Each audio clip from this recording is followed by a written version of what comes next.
Hi guys, welcome to Aruna teach Kannada YouTube channel. So ಇವತ್ತಿನ ವಿಡಿಯೋದಲ್ಲಿ third year B optional Kannada textbook 5 ಏನಿದೆ ಅದರಲ್ಲಿ block 2ನಲ್ಲಿ ಬರುವಂತಹ ಘಟಕ 8ರ ಬಗ್ಗೆ ಅಂದರೆ ಲೆಸನ್ 8ರ ಬಗ್ಗೆ ನಾನು ಇವತ್ತಿನ ವಿಡಿಯೋ ತಿಳಿಸ್ಕೊಡ್ತಿದ್ದೀನಿ. ಇವತ್ತಿನ ಲೆಸನ್ ನಾಮಪ್ರಕರಣದ ಭಾಗ 2ರ ಬಗ್ಗೆ ಇವತ್ತಿನ ವಿಡಿಯೋ. ಇಂದಿನ ವಿಡಿಯೋದಲ್ಲಿ ನಾಮಪ್ರಕರಣ ಭಾಗ 1ನ್ನು ನೋಡಿದ್ದೇವೆ. ಸೊ ಯಾರೆಲ್ಲ ನೋಡಿಲ್ಲ ಆ ವಿಡಿಯೋ ನೋಡಿ, ಈ ವಿಡಿಯೋ ನೋಡಿ ಅಂತ ಹೇಳ್ತಾ, so let's start the lesson. ಪೀಠಿಕೆ. ಕನ್ನಡ ವ್ಯಾಕರಣದಲ್ಲಿ ನಾಮಪ್ರಕರಣವು ಅತ್ಯಂತ ಪ್ರಮುಖ ಅಧ್ಯಯನವಾಗಿದೆ. ನಾಮಪದಗಳ ಲಿಂಗ, ವಚನ, ವಿಭಕ್ತಿ, ಅವುಗಳ ರೂಪಾಂತರಗಳು ಹಾಗೂ ಸಂಸ್ಕೃತ ಕನ್ನಡ ಭಾಷೆಗಳ ಪರಸ್ಪರ ಸಂಬಂಧವನ್ನು ನಾಮಕರಣದಲ್ಲಿ ಅಧ್ಯಯನ ಮಾಡಲಾಗುತ್ತದೆ. ಕನ್ನಡ ಭಾಷೆಯ ಶುದ್ಧ ಬಳಕೆಗೆ ನಾಮಪ್ರಕರಣದ ಅರಿವು ಅಂತ್ಯವಾಗಿದೆ. ಲಿಂಗ, ವಚನ ಮತ್ತು ವಿಭಕ್ತಿಗಳ ಜ್ಞಾನವು ಸರಿಯಾದ ವಾಕ್ಯ ರಚನೆಗೆ ನೆರವಾಗುತ್ತದೆ. ಫಸ್ಟ್ ಒನ್, ಲಿಂಗೊಂಬತ್ತು ತೇಜಂ. ಲಿಂಗಮೊಂಬತ್ತು ತೇಜಂ. ಲಿಂಗ ನಿರ್ಣಯ ಅಂದರೆ ಲಿಂಗ ನಿರ್ಣಯವೆಂದರೆ ನಾಮಪದ ಲಿಂಗವನ್ನು ಗುರುತಿಸುವುದನ್ನು ನಾವು ಲಿಂಗಮೊಂಬತ್ತು ತೇಜಂ ಅಂತ ಕರಿತೇವೆ. ಕನ್ನಡದಲ್ಲಿ 3 ಲಿಂಗಗಳಿವೆ. ಅವು ಪುಲ್ಲಿಂಗ, ಶ್ರೀಲಿಂಗ, ನಪುಂಸಕಲಿಂಗ. ಸೊ ಫಸ್ಟು ಪುಲ್ಲಿಂಗದಲ್ಲಿ ಗಂಡು ಜಾತಿಯನ್ನು ಸೂಚಿಸುವ ಪದಗಳನ್ನು, ಉದಾಹರಣೆಗೆ ರಾಮ, ಕೃಷ್ಣ, ಗುರು, ರಾಜ. ಸ್ತ್ರೀಲಿಂಗದಲ್ಲಿ ಹೆಣ್ಣು ಜಾತಿಯನ್ನು ಸೂಚಿಸುವ ಪದಗಳು, ಉದಾಹರಣೆಗೆ ಸೀತೆ, ಲಕ್ಷ್ಮಿ, ರಾಣಿ, ತಾಯಿ. Third one, ನಪುಂಸಕಲಿಂಗ. ಜಡವಸ್ತುಗಳು ಮತ್ತು ಲಿಂಗರಹಿತ ವಸ್ತುಗಳನ್ನು ನಾವು ಏನಂತ ಕರಿತೇವೆ? ನಪುಂಸಕ ಲಿಂಗ ಅಂತ ಕರಿತೇವೆ. ಉದಾಹರಣೆಗೆ ಮನೆ, ಮರ, ಪುಸ್ತಕ, ಹೂವು. ಸೆಕೆಂಡ್ ಒನ್, ಸಪ್ತ ವಿಭಕ್ತಿಗಳು ಅಂದರೆ ನಾಮಪದಗಳ ಪರಸ್ಪರ ಸಂಬಂಧವನ್ನು ತಿಳಿಸುವ ಪ್ರತ್ಯಯಗಳನ್ನು ವಿಭಕ್ತಿ ಎಂದು ಕರೆಯುತ್ತಾರೆ. ಸೊ ನಾನು ಏನು ಹೇಳೋದು ಮರೆತೆ. ಸೊ ನಿಮಗೆ ಲೆಸನ್ನು ವಿತ್ ನೋಟ್ಸ್ ಅಂತ ನಾನು ಏನು ಒಂದು ತಮ್ಮನೇಲೆಲ್ಲ ಹಾಕಿದ್ದೆ. ಸೊ ನೀವು ನೋಟ್ಸ್ ಬೇಕು ಅಂತಂದರೆ ನೀವು ಸ್ಕ್ರೀನ್ಶಾಟ್ ತೊಗೊಂಡು ನೀವು ನೋಟ್ಸ್ನ ಮಾಡ್ಕೊಳ್ಳಿ, ಅಥವಾ ನೀವು ಜೆರಾಕ್ಸ್ ಬೇಕಾದರೂ ತೊಗೊಳ್ಳಿ ಅಂತ ಹೇಳ್ತಾ, ಸೊ ನಾನು ಪ್ರತಿಯೊಂದು ಪುಟವನ್ನು ಎಕ್ಸ್ಪ್ಲೇನ್ ಮಾಡಬೇಕಾದ್ರೆ ನೀವು ಸ್ಕ್ರೀನ್ಶಾಟ್ ತೊಗೊಳ್ಳಿ, ಆಯಿತಾ? ಸಪ್ತ ವಿಭಕ್ತಿಗಳು ಅಂದರೆ ನಿಮಗೆ ಬೇಕಿದ್ದಲ್ಲಿ, ನಿಮಗೆ ಎಕ್ಸಾಮ್ಗೆ ಯೂಸ್ಫುಲ್ ಆಗುತ್ತೆ, ನಿಮಗೆ ನೋಟ್ಸ್ ಬೇಕಾದಲ್ಲಿ ನೀವು ಸ್ಕ್ರೀನ್ಶಾಟ್ ತೊಗೋಬೋದು.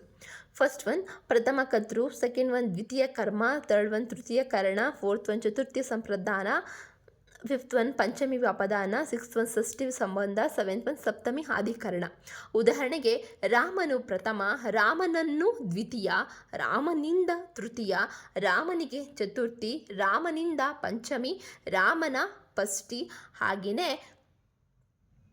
ಷಷ್ಠಿ ಅಲ್ಲದು ಷಷ್ಠಿ, ರಾಮನಲ್ಲಿ ಸಪ್ತಮಿ. ಅರ್ಥ ಆಯ್ತಾ? ಥರ್ಡ್ ಒನ್ ದ್ವಿವಚನ, ಒಂದಕ್ಕಿಂತ ಹೆಚ್ಚು ಆದರೆ ಕೇವಲ 2 ವಸ್ತುಗಳನ್ನು ಸೂಚಿಸುವ ರೂಪವನ್ನು ನಾವೇನಂತ ಕರಿತೇವೆ?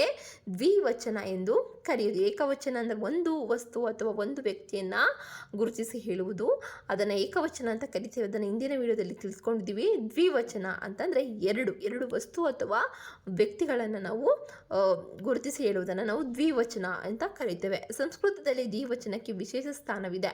ಉದಾಹರಣೆಗೆ ರಾಮೌ ಇಬ್ಬರು ರಾಮರು, ಬಾಲಕೌ ಇಬ್ಬರು ಬಾಲಕರು. ಕನ್ನಡದಲ್ಲಿ ವಚನ ಪ್ರತ್ಯೇಕವಾಗಿ ಇಲ್ಲ, ಬಹುವಚನ ರೂಪವೇ ಬಳಕೆಯಾಗುತ್ತದೆ. ಫೋರ್ತ್ ಒನ್ ಏಕತ್ವದಲ್ಲಿ ಬಹುತ್ವ. ಒಬ್ಬ ವ್ಯಕ್ತಿಯನ್ನು ಗೌರವದಿಂದ ಬಹುವಚನದಲ್ಲಿ ಸಂಬೋಧಿಸುವುದನ್ನು ಏಕತ್ವದಲ್ಲಿ ಬಹುತ್ವ ಎನ್ನುವರು. ಅಂದರೆ ಒಬ್ಬ ವ್ಯಕ್ತಿಯನ್ನು ಗೌರವದಿಂದ ಬಹುವಚನದಲ್ಲಿ ಸಂಬೋಧಿಸುವುದನ್ನು ಏಕತ್ವದಲ್ಲಿ ಬಹುತ್ವ ಎನ್ನುವರು. ಉದಾಹರಣೆಗೆ ಗುರುಗಳು ಬಂದರು, ತಂದೆಯವರು ಮಾತನಾಡಿದರು. ಇಲ್ಲಿ ಒಬ್ಬ ವ್ಯಕ್ತಿ ಬಹುವಚನ ಬಳಕೆಯಾಗಿದೆ ಅಲ್ವಾ? ಫಿಫ್ತ್ ಒನ್ ಬಿಂದು ವಿಕಲ್ಪ ನಿತ್ಯ. ಅಂದರೆ ಸಂಸ್ಕೃತ ಮತ್ತು ಕನ್ನಡ ವ್ಯಾಕರಣದಲ್ಲಿ ಕೆಲವೊಂದು ರೂಪಗಳಲ್ಲಿ ಬಿಂದು ಬಳಸುವುದನ್ನು ಕಡ್ಡಾಯ, ನಿತ್ಯ ಅಥವಾ ಐಚ್ಛಿಕ ವಿಕಲ್ಪ ಆಗಿರುತ್ತದೆ. ನಿತ್ಯ ಎಲ್ಲ ಸಂದರ್ಭಗಳಲ್ಲಿಯೂ ಬಳಸಬೇಕು. ಉದಾಹರಣೆಗೆ ಸಂಸ್ಕೃತ ಸಂಪತ್ತು. ವಿಕಲ್ಪ ಅಂದರೆ ಕೆಲವೊಮ್ಮೆ ಬಳಸುವುದು ಅಥವಾ ಬಿಡಬಹುದು. ಉದಾಹರಣೆಗೆ ಸಂಯೋಗ, ಸಹಯೋಗ. ಸಿಕ್ಸ್ತ್ ಒನ್ ಪಂಚಮಿ ವಿಭಕ್ತಿ ಅಂದರೆ ಬೇರ್ಪಡಿಸುವಿಕೆ ಅಥವಾ ಮೂಲ ಸ್ಥಾನವನ್ನು ಸೂಚಿಸುವ ವಿಭಕ್ತಿ. ಉದಾಹರಣೆಗೆ ಮರದಿಂದ ಹಣ್ಣು ಬಿದ್ದಿತು, ಊರಿನಿಂದ ಬಂದನು, ಶಾಲೆಯಿಂದ ಮನೆಗೆ ಹೋದನು. ಸೆವೆಂತ್ ಒನ್ ಷಷ್ಠಿಗೆ ದೀರ್ಘದೇಶ. ಅಂದರೆ ಷಷ್ಠಿ ವಿಭಕ್ತಿ ಸೇರುವಾಗ ಕೆಲವು ಪದಗಳಲ್ಲಿ ಸ್ವರ ದೀರ್ಘವಾಗುತ್ತದೆ. ಉದಾಹರಣೆಗೆ ರಾಮ ಪ್ಲಸ್ನ ರಾಮನ, ಗುರು ಪ್ಲಸ್ ವಿನ ಗುರುವಿನ. ಕೆಲವು ರೂಪಗಳಲ್ಲಿ ಧ್ವನಿ ಸೌಕರ್ಯಕ್ಕಾಗಿ ದೀರ್ಘದೇಶ ಸಂಭವಿಸುತ್ತದೆ. ಏಯ್ತ್ ಒನ್, ಶಬ್ದ ಅಂತರಾಳದಲ್ಲಿ ದೀರ್ಘದೇಶ ಅಂದರೆ ಪದದ ಮಧ್ಯದಲ್ಲಿ ಸ್ವರ ದೀರ್ಘವಾಗುವಿಕೆಯನ್ನು ದೀರ್ಘದೇಶ ಎನ್ನಲಾಗುತ್ತದೆ. ಉದಾಹರಣೆಗೆ ದೇವ ಪ್ಲಸ್ ಆಲಯ ದೇವಾಲಯ, ವಿದ್ಯಾ ಪ್ಲಸ್ ಅರ್ಥ ವಿದ್ಯಾರ್ಥ. ಇದು ಉಚ್ಚಾರಣೆಯ ಸೌಕರ್ಯಕ್ಕಾಗಿ ಉಂಟಾಗುತ್ತದೆ. ನೈನ್ತ್ ಒನ್, ದ್ವಿತೀಯ ಮತ್ತು ತೃತೀಯ ವಿಭಕ್ತಿ ಪ್ರಯೋಗ. ಫಸ್ಟ್ ಒನ್ ದ್ವಿತೀಯ ವಿಭಕ್ತಿ ಕರ್ಮಪದವನ್ನು ಸೂಚಿಸುತ್ತದೆ. ಇದು ಉದಾಹರಣೆಗೆ ರಾಮನು ಪುಸ್ತಕವನ್ನು ಓದಿದನು, ನಾನು ಹಣ್ಣನ್ನು ತಿಂದೆ. ಸೆಕೆಂಡ್ ಒನ್ ತೃತೀಯ ವಿಭಕ್ತಿ ಕರ್ಣ ಅಥವಾ ಸಾಧನವನ್ನು ಸೂಚಿಸುತ್ತದೆ. ಉದಾಹರಣೆಗೆ ಅವನು ಕತ್ತಿಯಿಂದ ಕತ್ತರಿಸಿದನು, ಅವಳು ಪೆನ್ನಿನಿಂದ ಬರೆದಳು. ಟೆಂತ್ ಒನ್ ಚತುರ್ಥಿ ವಿಭಕ್ತಿ ಅಂದರೆ ಯಾರಿಗೆ ಯಾವುದಕ್ಕೆ ಎಂಬ ಅರ್ಥವನ್ನು ಸೂಚಿಸುತ್ತದೆ. ಉದಾಹರಣೆಗೆ ರಾಮನಿಗೆ ಪುಸ್ತಕ ಕೊಟ್ಟೆ, ಮಗುವಿಗೆ ಹಾಲು ಕೊಟ್ಟೆ. 11th ಅಪಾದಾನದಲ್ಲಿ ಪಂಚಮಿ ವಿಭಕ್ತಿ ಅಂದರೆ ಬೇರ್ಪಡುವಿಕೆ, ಹೊರಹೊಮ್ಮುವಿಕೆ, ಮೂಲಸ್ಥಾನ ಸೂಚಿಸಲು ಪಂಚಮಿ ವಿಭಕ್ತಿ ಬಳಕೆಯಾಗುತ್ತದೆ. ಉದಾಹರಣೆಗೆ ಮರದಿಂದ ಎಲೆ ಬಿದ್ದಿತು, ಬೆಂಗಳೂರಿನಿಂದ ಮೈಸೂರಿಗೆ ಹೋದನು, ಪರ್ವತದಿಂದ ನದಿ ಹರಿಯುತ್ತದೆ. 12th ಷಷ್ಠಿ ವಿಭಕ್ತಿ ಅಂದರೆ ಸಂಬಂಧ ಅಥವಾ ಸೌಮ್ಯವನ್ನು ಸೂಚಿಸುತ್ತದೆ. ಉದಾಹರಣೆಗೆ ರಾಮನ ಮನೆ, ತಾಯಿಯ ಪ್ರೀತಿ, ದೇಹದ ಸಂಸ್ಕೃತಿ. 13th ಸಪ್ತಮಿ ವಿಭಕ್ತಿ ಸ್ಥಳ ಅಥವಾ ಕಾಲವನ್ನು ಸೂಚಿಸುವುದನ್ನು ನಾವು ಸಪ್ತಮಿ ವಿಭಕ್ತಿ ಅಂತ ಕರಿತೇವೆ. ಉದಾಹರಣೆಗೆ ಮನೆಯಲ್ಲಿ ಇದ್ದಾನೆ, ಬೆಳಗ್ಗೆಯಲ್ಲಿ ಬಂದನು, ಶಾಲೆಯಲ್ಲಿ ಓದುತ್ತಾನೆ. 14th ವಿಭಕ್ತಿ ಪಲ್ಲಟ ಒಂದು ವಿಭಕ್ತಿಯ ಸ್ಥಾನದಲ್ಲಿ ಇನ್ನೊಂದು ವಿಭಕ್ತಿಯ ಬಳಕೆಯನ್ನು ವಿಭಕ್ತಿ ಪಲ್ಲಟ ಅಂತ ಕರೀತಾರೆ. ಉದಾಹರಣೆಗೆ ಊರನ್ನು ಹೋದೆ, ಊರಿಗೆ ಹೋದೆ, ಶಾಲೆಯನ್ನು ಹೋದೆ, ಶಾಲೆಗೆ ಹೋದೆ. ಭಾಷಾ ಬಳಕೆಯಲ್ಲಿ ಇದು ಸಾಮಾನ್ಯವಾಗಿದೆ. 15th ಜಾತಕ ವಚನ ಪಲ್ಲಟ ಅಂದರೆ ಒಂದು ವಚನದ ಸ್ಥಾನದಲ್ಲಿ ಮತ್ತೊಂದು ವಚನ ಬಳಕೆಯಾಗುವುದನ್ನು ಏನಂತ ಕರಿತೇವೆ ನಾವು? ವಚನ ಪಲ್ಲಟ ಅಂತ ಕರಿತೇವೆ. ಉದಾಹರಣೆಗೆ ತಂದೆಯವರು ಬಂದರು, ಗುರುಗಳು ಹೇಳಿದರು. ಇಲ್ಲಿ ಒಬ್ಬ ವ್ಯಕ್ತಿಗೆ ಬಹುಮಾನ ಬಳಸಲಾಗಿದೆ. 16th ಲಿಂಗಾತ್ರಯ ತಾರತಮ್ಯ ಅಂದರೆ 3 ಲಿಂಗಗಳ ನಡುವಿನ ವ್ಯತ್ಯಾಸವನ್ನು ಲಿಂಗಾತ್ರಯ ತಾರತಮ್ಯ ಅಂತ ಕರಿತೇವೆ. ಉದಾಹರಣೆಗೆ ಲಿಂಗ ಉದಾಹರಣೆ ಪುಲ್ಲಿಂಗ ರಾಮಶಿವ, ಸ್ತ್ರೀಲಿಂಗ ಸೀತೆ ಲಕ್ಷ್ಮಿ, ನಪುಂಸಕಲಿಂಗ ಮನೆ ಪುಸ್ತಕ.